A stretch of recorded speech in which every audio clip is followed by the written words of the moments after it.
Bismillahirrahmanirrahim. Assalamualaikum warahmatullahi wabarakatuh. Alhamdulillahirabbil alamin. Puji syukur kita panjatkan kehadirat Allah Subhanahu wa taala. Sekaligus kita kirimkan salawat dan taslim pada baginda Rasulullah Muhammad sallallahu alaihi wasallam. Alhamdulillah, di dalam Al-Quranul Karim, tepatnya dalam surah Az-Zariyat ayat 56, Allah Subhanahu wa taala berfirman, A'udzu billahi minasyaitonir rajim. Bismillahirrahmanirrahim. Wa ma khalaqtul jinna wal insa illa liya'budun. Dalam ayat ini Allah menjelaskan bahwa salah satu tujuan diciptakannya manusia di muka bumi ini adalah untuk menyembah kepada Allah. Dan tidaklah aku ciptakan jin dan manusia terkecuali hanya untuk menyembah kepada aku. Dalam keterangan dalam buku ini dijelaskan bahwa setiap orang yang tidak mewujudkan penyembahan terhadap Tuhannya, maka dia digolongkan termasuk bagian kelompok orang-orang yang menyia-nyiakan kesempatan hidup di dunia ini. Bahkan lebih daripada itu, dapat dipandang sebagai orang yang mengingkari nikmat Tuhan yang telah dianugerahkan kepadanya. Ini penuh dengan makna yang luar biasa. Yang pertama tadi jelaskan bahwa setiap orang yang tidak mewujudkan penyembahan terhadap Tuhannya digolongkan termasuk orang yang menyia-nyiakan hidup. Ya, kenapa dikatakan demikian? Oleh karena begitu banyak nyawa yang melayang sebelum ia sempat balik. Begitu banyak nyawa yang melayang sebelum ia sempat tumbuh dewasa. Bahkan begitu banyak orang yang sudah meninggal sebelum ia dilahirkan ke bumi ini. Maka ketika ada manusia yang tidak mewujudkan bentuk penyembahannya kepada Allah Subhanahu wa taala dengan baik, maka wajar ketika dikatakan dia sudah menyia-nyiakan kesempatan hidup yang Allah berikan kepadanya. Hidup ini merupakan satu kenikmatan yang luar biasa dari Allah,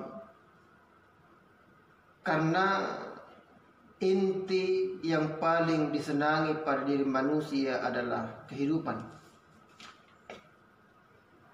Sekaya apapun seseorang, kalau dia sudah tidak hidup, maka apanya lagi yang diharapkan? Manusia segagah apapun dia, tapi nyawanya sudah tidak ada, maka siapa lagi orang yang mau? Seorang wanita, dia cantik, kulitnya putih lembut, tapi ketika nyawanya sudah tidak melekat pada tubuhnya, maka tidak ada lagi orang yang mau. Menunjukkan bahwa kehidupan ini adalah merupakan anugerah yang sangat besar yang dititipkan oleh Allah Subhanahu wa taala kepada manusia.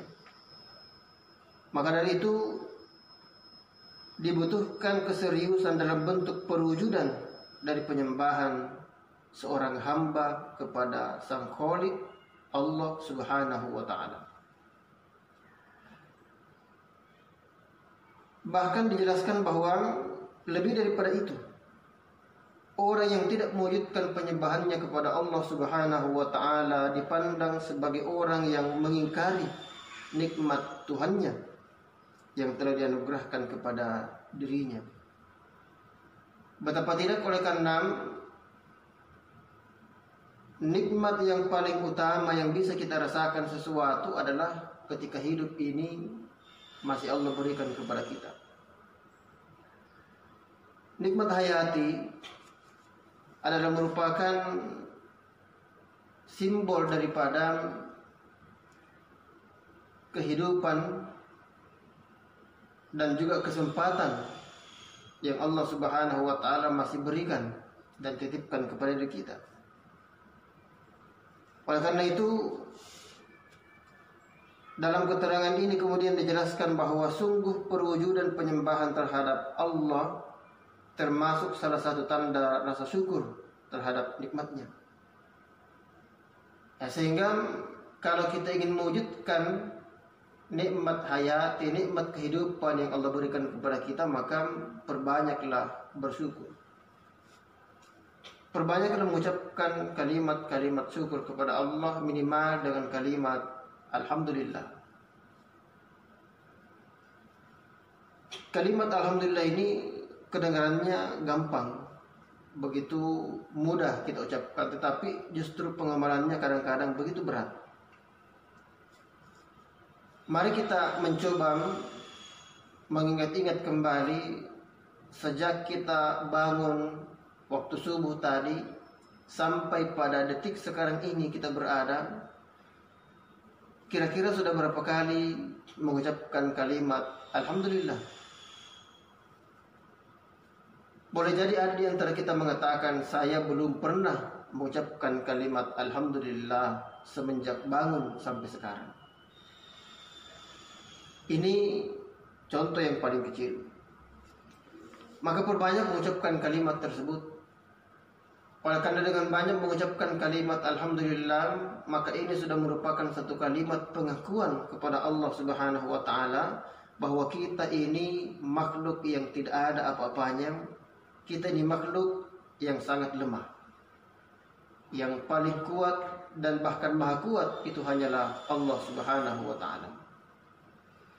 Saudara-saudari sekalian, bahkan pengabdian di sisi Tuhan yang dilakukan oleh manusia tidak ada pengaruh dan manfaat bagi Allah. Apa maknanya ini? Bahwa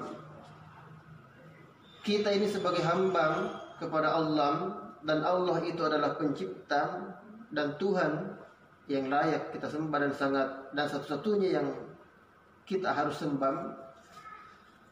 Tuhan itu disembah atau tidak disembah, maka dia tetap Tuhan. Tetapi kita manusia, kita makhluknya Allah Subhanahu wa taala, kalau tidak melakukan penyembahan kepada Allah Subhanahu wa taala sebaik-baiknya, maka itu bermakna bahwa kita telah mencampakkan diri kita pada posisi terendah, bahkan lebih rendah daripada binatang.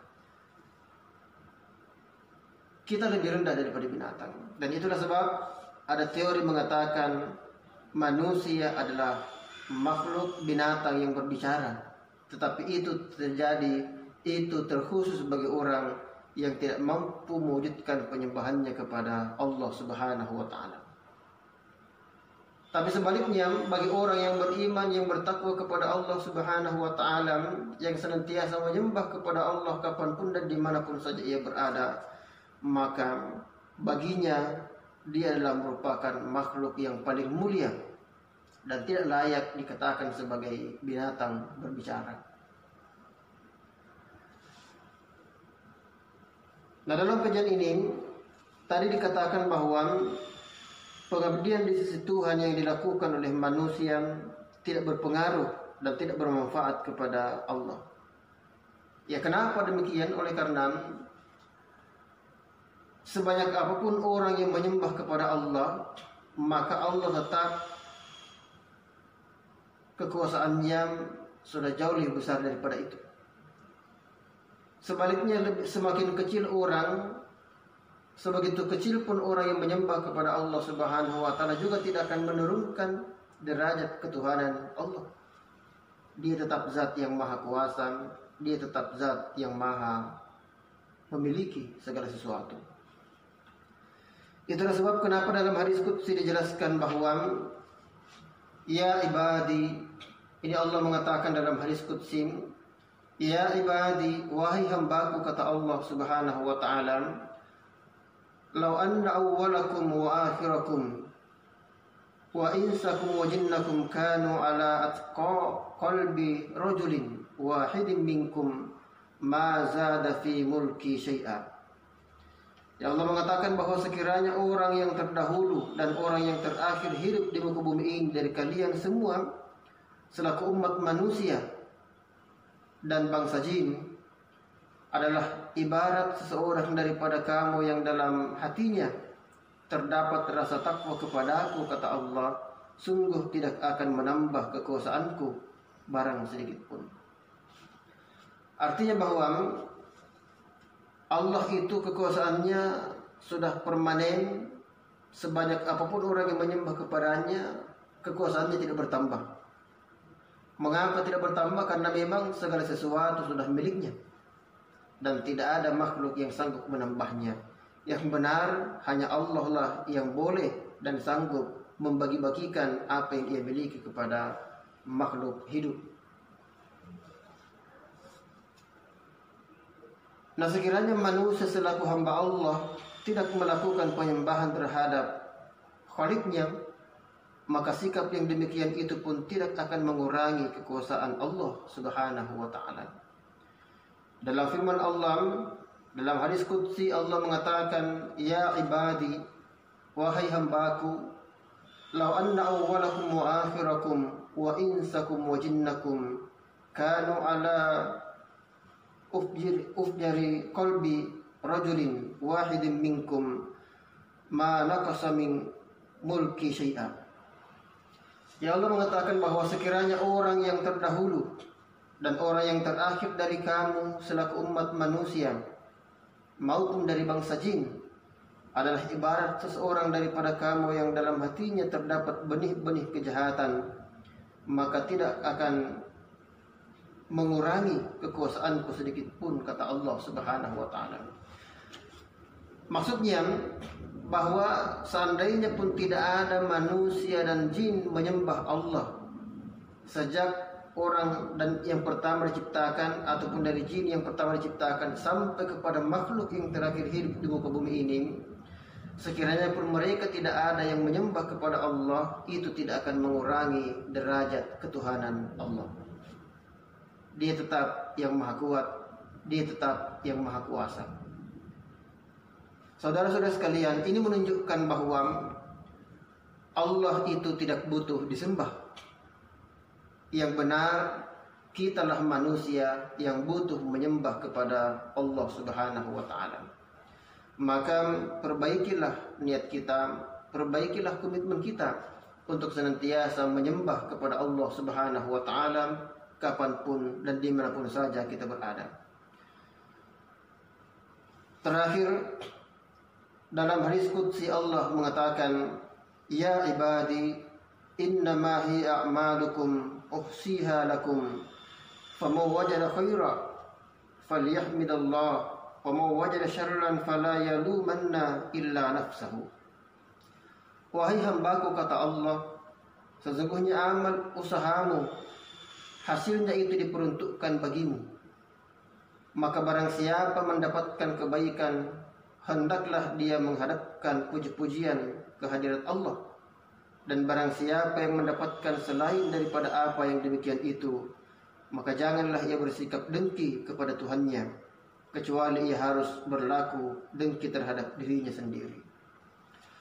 Artinya bahwa seluruh amal kebaikan yang kita lakukan itu tidak berpengaruh kepada Allah, tetapi itu berpengaruh pada diri kita sendiri. Seluruh amal kebaikan yang kita lakukan semuanya kembali kepada diri kita, bukan kembali kepada Allah, bukan kepada Nabi Muhammad SAW, tetapi semua kembali kepada siapa yang melakukannya. Oleh karena itu kata Allah dalam hadis qudsi ini bahwa siapapun yang mendapatkan selain kenikmatan yang diberikan Allah kepadanya, artinya siapapun yang mendapatkan sesuatu yang dianggap buruk dalam kehidupannya, maka jangan mencoba-coba menuntut dan mencaci maki Allah.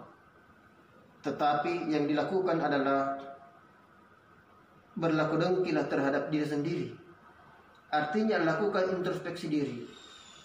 Jangan-jangan Allah Subhanahu wa ta'ala menurunkan hal yang negatif kepada diri kita, itu disebabkan karena kita punya dosa dalam kehidupan kita.